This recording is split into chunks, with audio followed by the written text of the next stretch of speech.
This week on Behind the Headlines, we're going to be talking about housing for the homeless population in Palo Alto, and also forthcoming construction boom in East Palo Alto. It's really changing the whole face of the city, or could change the face of the city. Jocelyn, let's start with your cover story this week, which is about the Opportunity Center in Palo Alto, which I'm sure many people, drive by, are familiar with it from the outside, but really don't know too much about its history, including myself. And you described when it opened, I think in 2006, as sort of a radical experiment for the kind of model of housing they were trying to help homeless people. Can you talk about what drew you to this story and why you wanted to write about it? Yeah, sure. Well, the Opportunity Center has been there, as you said, for 10 years. And when it was first launched, it was this housing first model, just get homeless people into housing, and then they'll have the platform for improving their lives. And I think over the years, we've heard a lot about the Opportunity Center in terms of the drop-in center portion. Sue's written about the Opportunity Center for years. There's been a lot of great things that have been happening there, people getting homes, people getting jobs, people getting counseling, getting off substance abuse. But the original idea was oriented around housing first. Well, I shouldn't say the original idea, but they wanted to do a drop-in center. The city asked the community working group, which is a group of volunteers, to sort of think about what about housing, what about housing the homeless, and then this idea of housing plus services kind of coalesced. So is the drop-in center not just for residents? Or is it only? Right, it's not just for residents. It's for the general homeless population. Okay. So people will come there and use the computers and get some coffee, sign up for case management. So the real question in my mind was, okay, so this was intended to be a housing opportunity, and we don't hear a lot about that. So I kind of just wanted to dive into that, and it's been interesting to report on this because the housing first model was pretty novel back in 2006. I mean, not just for Palo Alto, but for the entire nation. And so the idea that there aren't really any requirements, I mean, there's some sort of very base level requirements, but it's not like they have to go to an AA meeting or any sort of services in order to stay there. Yeah, it's not mandatory. In fact, no one can force anybody to go to an AA meeting or to get case management or what have you. They strongly hope that the people will because they found that people who are housed and then also access the services do just so much better in terms of stabilizing their lives, improving, progressing, than people who are just taking advantage of the housing. And is there evidence that sort of that more low bar of getting someone into housing helps them in the long run, or is instead of giving sort of that more structured requirements for getting them into housing? Yeah, I think it depends on what sort of category of homeless person you're talking about. I spoke with Key Lee, who's the executive director of the county's Office for Supportive Housing, which is fairly new. Actually, the county's really moving in big on trying to get people into good housing situations with supportive services. And he described some three categories of person. There's some people who, they could access services and get on their way, and they're going to have an apartment within 6 months or what have you. And then there's, on the other end, chronically homeless people, and they really need to have just housing for several years, for some of them, just to kind of get their lives a little bit back on track. So was the Opportunity Center, when it was first conceived, was the housing portion, was that conceived of as sort of a stepping stone for housing? And how has that kind of changed? Because it seems like there's not a lot of turnover. And so that was one of the things that struck me is sort of you could stay there for the rest of your life if you chose. So can you speak to that a little bit? Sure. So permanent supportive housing is kind of now the term that people use. Whereas I think when this project was launched, in most people's minds, they were still thinking transitional housing model. You come in a year or two, you've accessed services, you've had a platform to kind of stabilize, and then you're moving out. And they found that really wasn't the case for a lot of people. A lot of people actually just had such trauma in their lives, either that led to homelessness or, as a result of homelessness, that they weren't capable or ready to go anywhere, to move out anywhere, even if the housing existed, the affordable housing existed.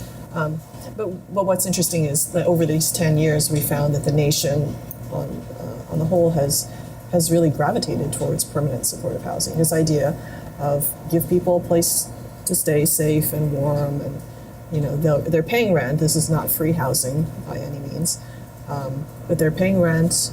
They're being good neighbors, and they're accessing services. And at some point, hopefully, they'll be able to move out. But they acknowledge that some people just won't. I mean, they've just chronically disabling conditions.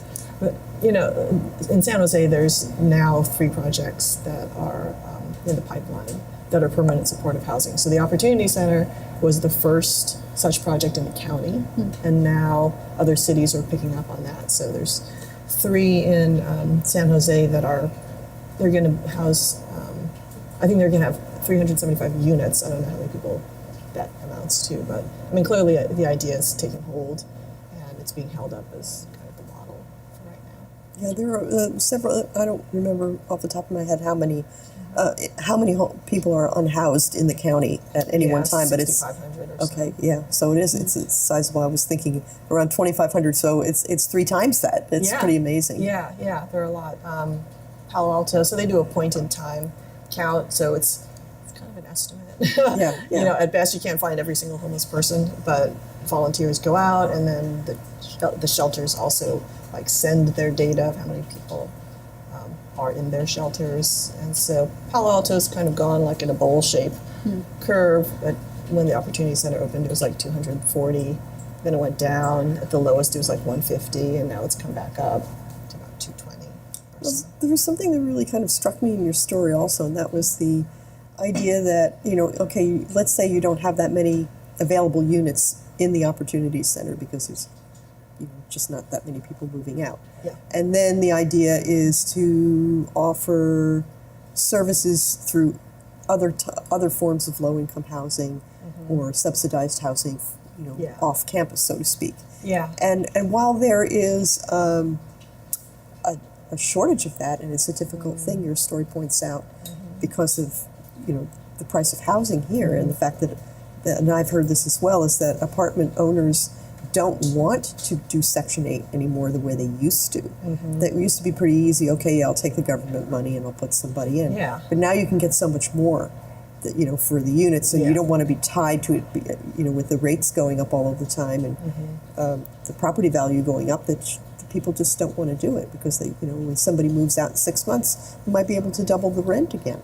Also, I was curious too, so when someone is in the Opportunity Center and ready and maybe wants to leave and sort of move on to getting a different apartment or something like that, what are their options in the immediate Palo Alto area, and where do they end up going? Yeah, everyone that I spoke with said it's pretty grim. There aren't a lot of options. So the community working group, besides the Opportunity Center, runs the 801 Alma, and then also Alma Gardens, which is a rehabbed apartment complex, I believe, on Alma. So they have those units for people who are within a certain percentage of the AMI, the intermediate income. So one is for 80% of, and the other one's for 30 to 50% of. And they're full, and they have waiting lists for I don't know how many years. I was talking to Warden Reed, who's with the John Stewart Company that manages the housing of the Opportunity Center. And he's citing 5 to 7 year wait lists for affordable housing, various levels of affordable housing. It's really a problem, and some of the cities and counties are getting kind of concerned because people aren't moving out. Even people who, maybe smaller percentage, but people who are actually stabilized, now earning a good income, they're not moving out because there's not somewhere to go to. They can't afford it. Yeah, either they can't afford it or they don't want to move out because the situation's good, their kids are in school, what have you. And there's some legislation now. 2 things are happening. One is the IRS is telling some affordable housing landlords, yes, you can kick people out now if they're earning too much, because otherwise you're going to lose your tax exemption that we're giving you because you're running this affordable housing complex. So that's happening. And then sort of a countervailing legislation that's been proposed is that some people are saying, no, 80% of AMI is too low. No one can move. If you're earning 85%, you just can't move out. I mean, that's kind of guaranteeing someone's going to become homeless again. Yeah. And so some people are trying to move it, legislators are trying to move it up to 140% of AMI, just so that landlords can keep their tax exemptions and keep the people there and not feel like they're not doing what they're supposed to be doing, which is provide affordable housing. Now, a couple of months ago, they had an opening. They had a 10-year anniversary celebration at the Opportunity Center, which I attended. Yes. And what was interesting is that they're really touting that amid all of this, they were still able to house this record number of people, right? So they had something like 42 people. Mm-hmm. So that, I don't know how they managed to do that, considering just the circumstances that are out there. It's amazing. There is a new system, database placement system. They're tracking people's data and giving priority to different people. Mm-hmm. And there's kind of an interesting system happening. So the question is, if there isn't affordable permanent housing built, where are they going? So Abode Services, which is another nonprofit, they're the largest homeless services nonprofit in the Bay Area. They're partnering with the community working group. That started in April. This is kind of a new chapter for the Opportunity Center.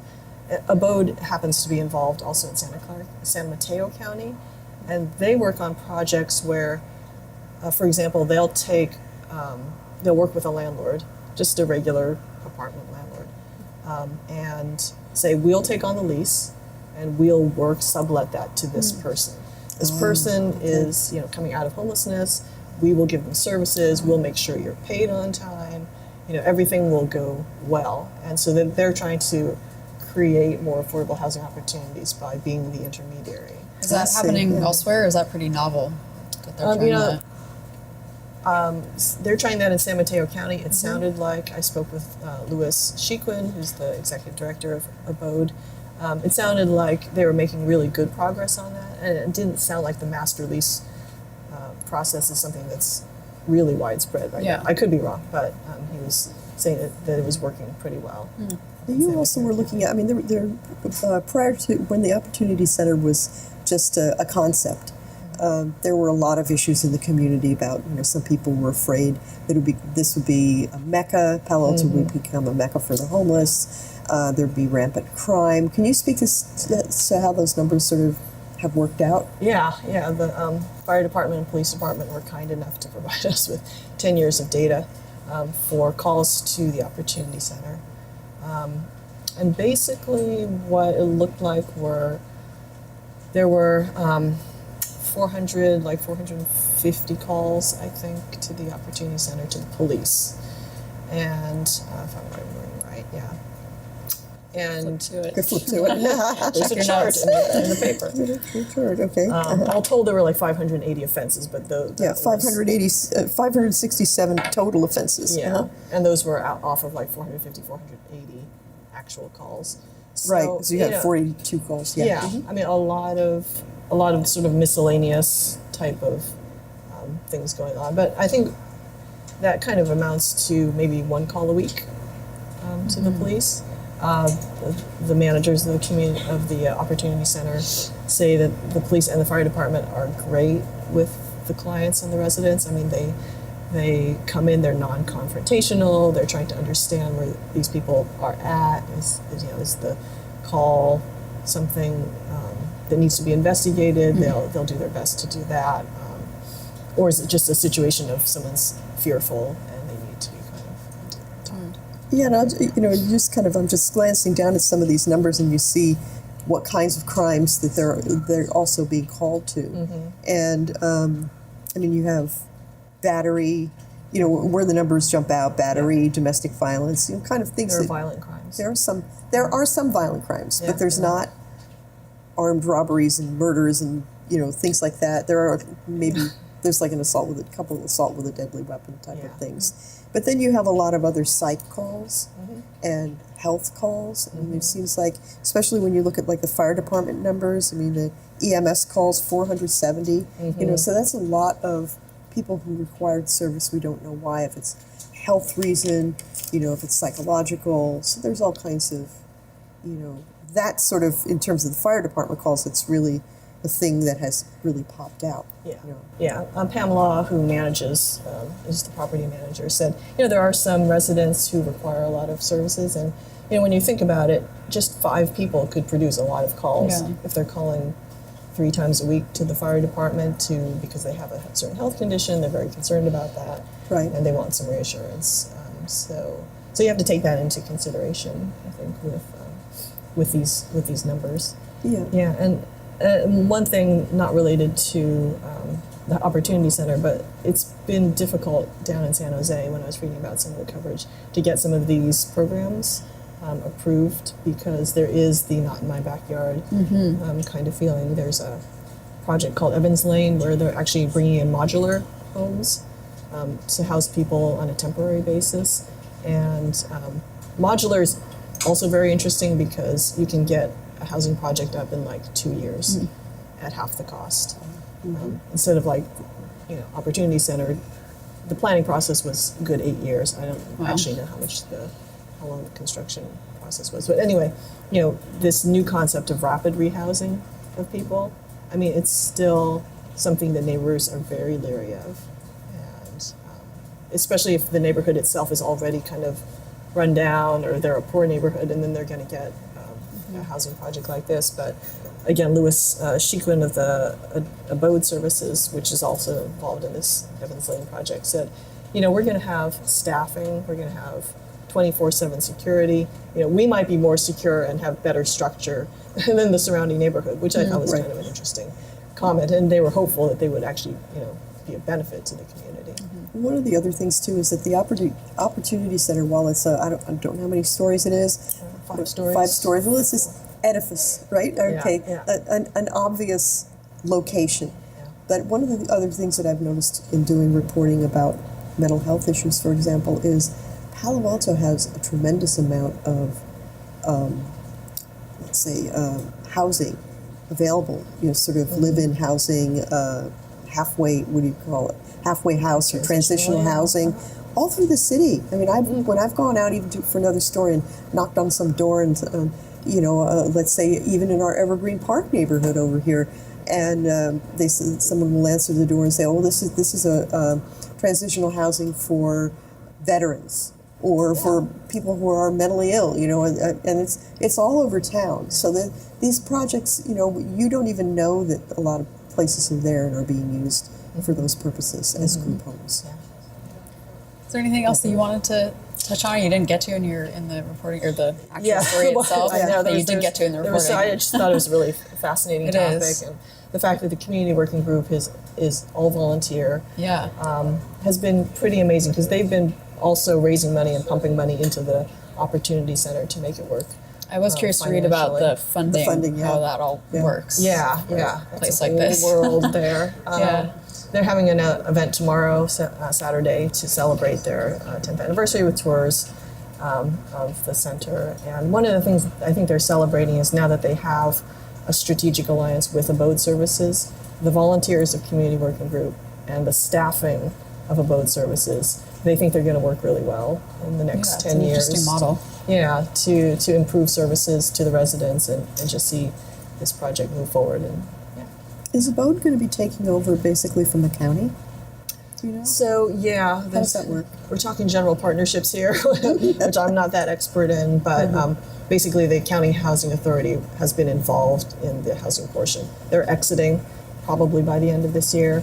Abode and one of its affiliates, which is Allied Housing, they have a lot of expertise. They're moving in. And I think what the hope is that beyond the Opportunity Center, maybe Community Working Group and Allied Housing will be able to get more land, build more permanent supportive housing in the area. Maybe not just Palo Alto too, maybe beyond.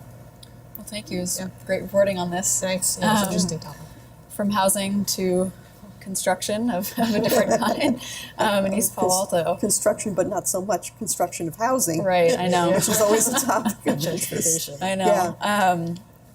Yeah, your story in today's paper struck me, just because even driving in East Palo Alto today, the sort of just the skyline looks different from a few years ago. There's that building right when you drive across the overpass from Palo Alto, the whole IKEA area. Could you talk about some of the projects that are sort of in the pipeline that would really, it would be a more dramatic transformation of the city physically and economically? Sure. Well, just as a little background, a lot of what we've seen in terms of development in East Palo Alto hasn't gone over 4 stories. And even then, in a community where, the one tower was a several-story municipal services center that houses like City Hall, and basically it's City Hall. That was like the tallest building that I can recall in the city, and everything else was basically two-story. Yeah. Or one story. And now you have, we start to see the city building up. First on the west side with University Circle, where you have four-story buildings there. And then on the east side, where we have IKEA, that is, I don't believe that's four-story, but it might function as such when you look at the garage and everything else. And then you've got these new developments, which are just opposite, basically, IKEA, on the southwestern corner of University Avenue, southeastern corner, sorry, of University Avenue. And that project takes up 2 blocks. It's 2 big buildings. It was originally called University Palms, and it became, I think, University Plaza, and it's now kind of nicknamed Sobrato 1. And basically, the Sobrato organization has purchased a lot of land in East Palo Alto. I don't know all of the land they've got, but they basically have 3 major projects, commercial projects that they're involved in. One is this one that they just completed, which is going to house, it's roughly about 200, it's a little bit over 200,000 square feet of 4 stories of office space that is going to be taken up by Amazon is going to move in and bring in about 1,300 jobs. Now the new project that is just on the flip side of University, on the north side, is going to be a companion piece called Sobrato 2. That will be roughly about 200,000 square feet. That one is going to be, it's on like a 2-point-something acre piece of property just behind the Chevron station. It's going to wrap around almost like an L shape. The building will be behind it, and that will be an 8-story building with a 5-story parking structure. Wow. Now this is, when I say will be, let me clarify by saying, so that people don't jump up and down about this, that the city has not approved any of these projects. It has not really, when I tried to look up information for the story and looked under City of Palo Alto, looked at all of their documents, the city hasn't really looked at these. They haven't come before them yet, really, to speak I was of. curious if the city council, if there have been indications of, are they broadly supportive of this growth, or are there concerns about it? But if, I don't know, have they even discussed it thoroughly yet? I think it's a mixed bag in terms of how they feel. The indications that I've gotten from City Hall meetings and listening to the council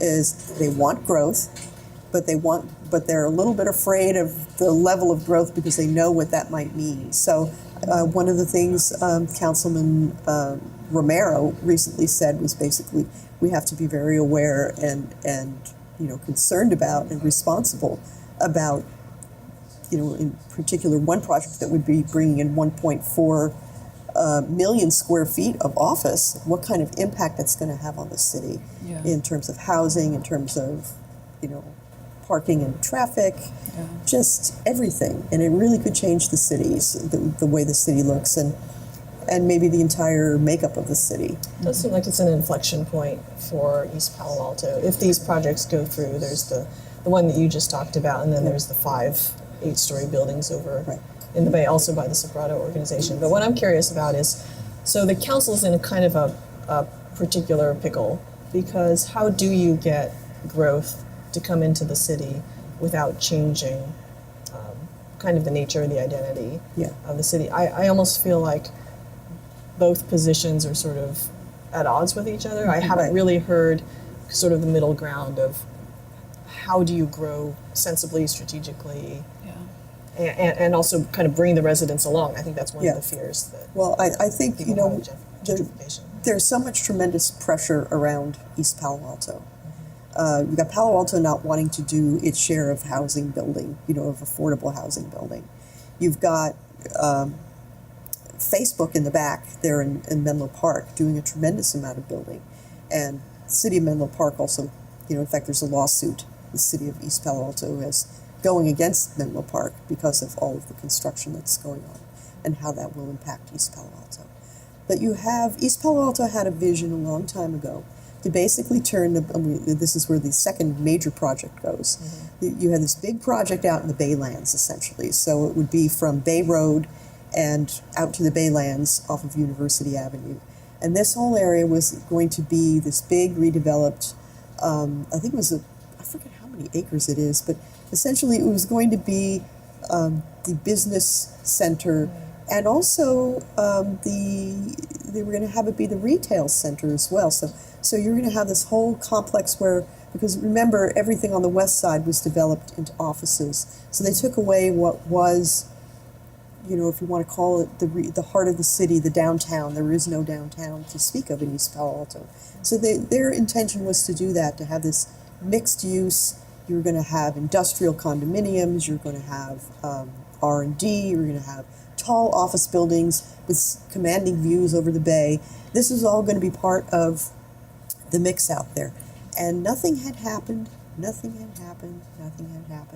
In large part because redevelopment agencies had been shut down by the state. There was no funding for that starting, I think it was 2011. Now all of a sudden, Sobrato's going out there, and on one of the dirtiest pieces of property, it was out there, notorious Ramek site, they plan to put on about roughly 2.5 acres. They would like to build 5 8-story office buildings. And I think it's like a 9-story garage with 2 stories underground, which would be kind of interesting and tricky, not only because of the toxic materials that are down there, but because it's of the water table and the fact that that area is really, kind of below sea level we're talking about, and right next to the bay. So if that goes in, if that does succeed, that is going to be just a tremendous, I guess like you call it a pillar of, or starting point for all the anchor for all the development that could go on around it. Which is what, I'm sorry, so that is what the city wants? That is part of the plan that they had? Well, the city had envisioned that area as having this type of a mix of intensive office and other uses out there. Some housing, some sort of live-work spaces. That was part of the original vision. So that's kind of the spot where it could possibly happen. But I don't know if they really envision 5 8-story buildings.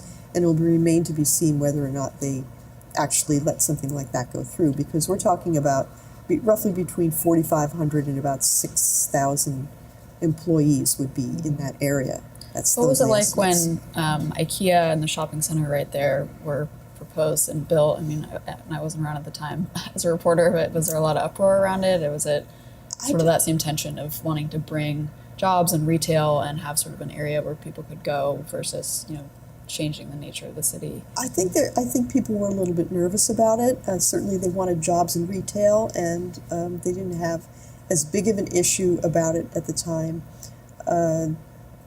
Part of the thing that's happened now is there's just so much more pressure and focus on East Palo Alto, as, it even shows up in like Bloomberg and other, other magazines that basically talk about East Palo Alto as they always say the last affordable piece of area in the Bay Area.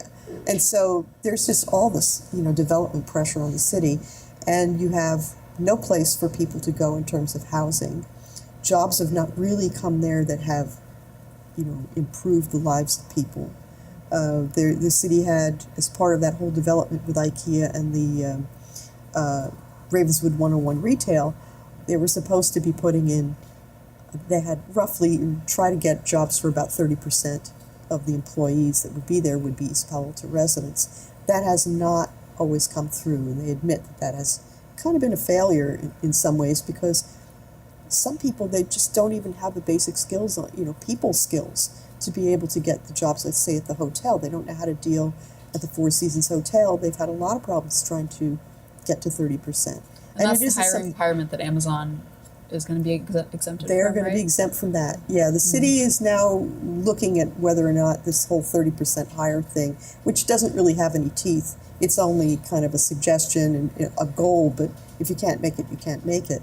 And Amazon basically said, we won't fill that space. We won't go there. We'll go somewhere else if our feet are going to be held to the fire on hiring East Palo Alto residents in this 30%. So essentially what they did was they swapped that out, and they're going to take a little retail corner on the first floor and turn that into like a job center where there'll be some basic training on basic skill building, helping people to find jobs within or without the community, and maybe, figure out how you can go and get some education so that you could maybe get the higher paying jobs.